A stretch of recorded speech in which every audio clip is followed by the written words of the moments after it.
दादाजी, दादाजी, मुझे कहानी सुनाओ ना। जो कल आपने सुनाई थी वो वाली कहानी सुनाओ, अच्छी वाली, वो बढ़िया वाली कहानी सुननी है मुझे। अरे भोलू, कौन सी कहानी सुनेगा बेटा? कहानी तो बहुत सारी हैं। अच्छा ठीक है, मैं तुम्हें एक कहानी सुनाता हूँ। एक समोसे वाले की कहानी। चलो, मैं आपको सुनाता हूँ एक समोसे वाले की बहुत ही प्यारी कहानी। मिर्जापुर नाम का एक गांव था जो कि उत्तराखंड में वाक़ था, जहां राजू नाम का एक किसान रहता था। उसका एक बेटा भी था जो समोसे बेचता था, जिसका नाम रामू था। रामू ने डॉक्टर की डिग्री ली हुई थी, मगर काम ना मिलने की वजह से उसे समोसे बेचना पड़ रहे थे।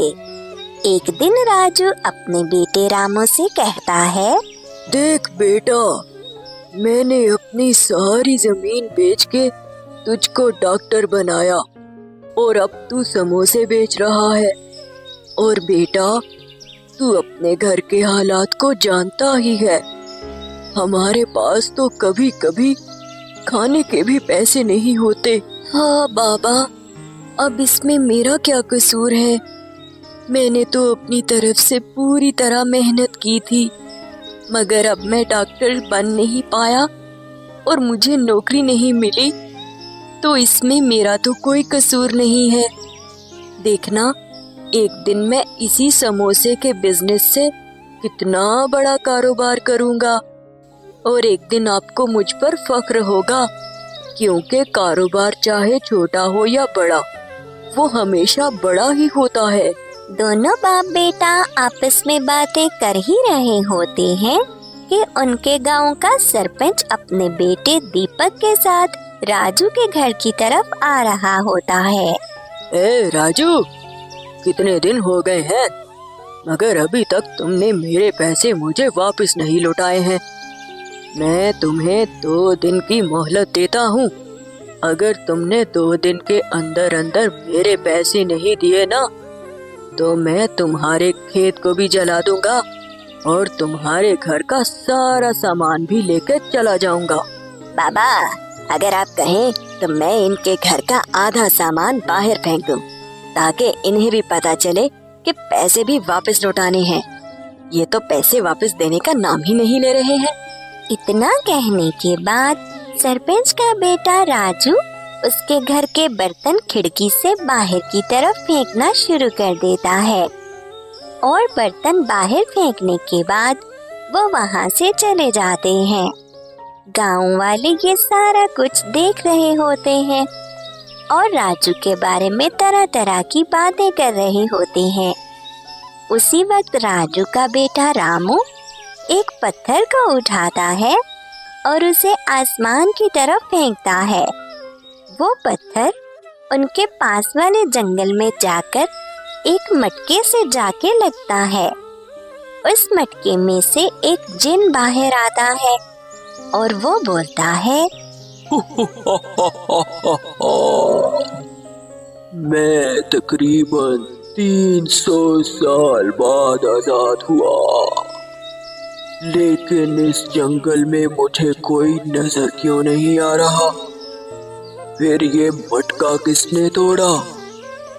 मैं जल्दी से यहाँ से भाग जाता हूँ, वरना वो सन्यासी मुझे दोबारा कैद कर लेगा।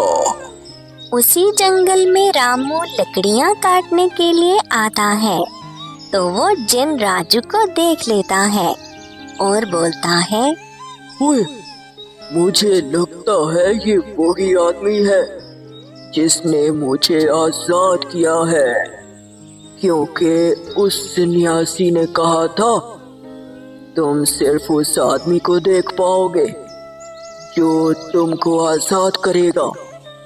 ऐसा करता हूँ, इसके पास जाता हूँ।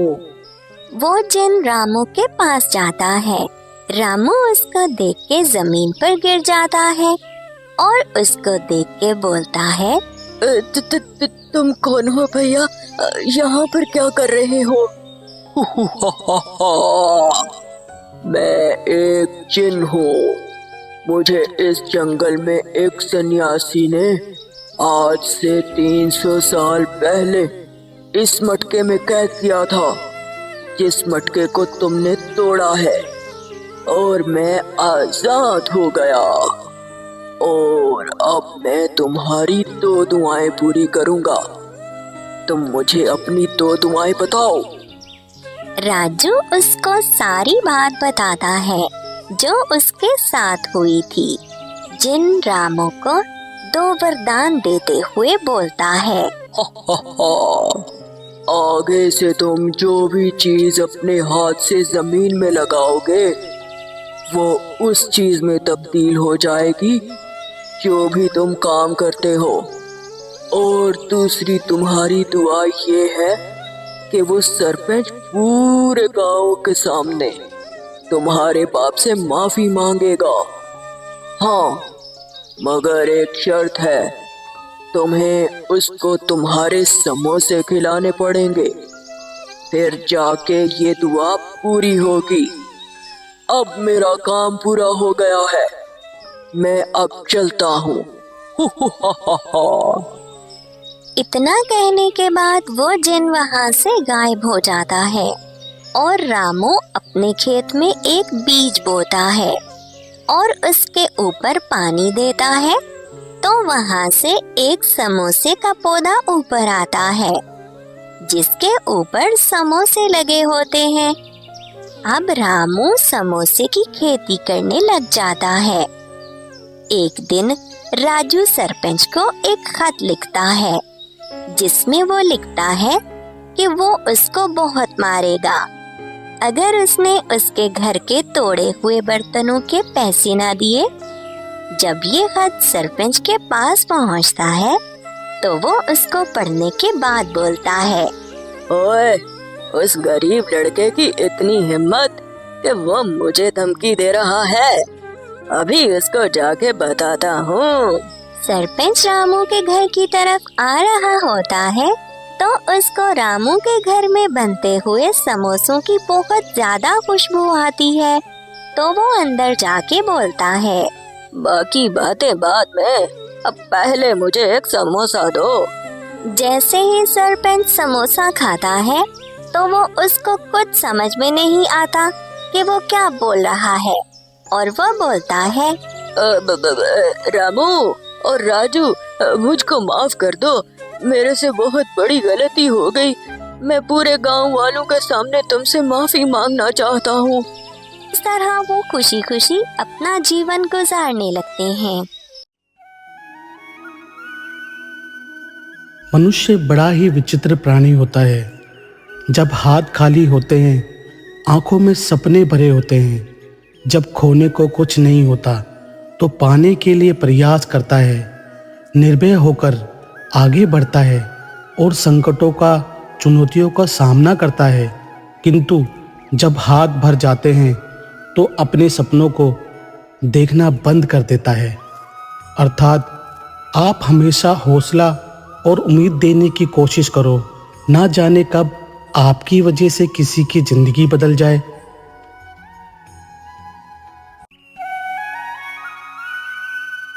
एक छोटे से गांव की कहानी।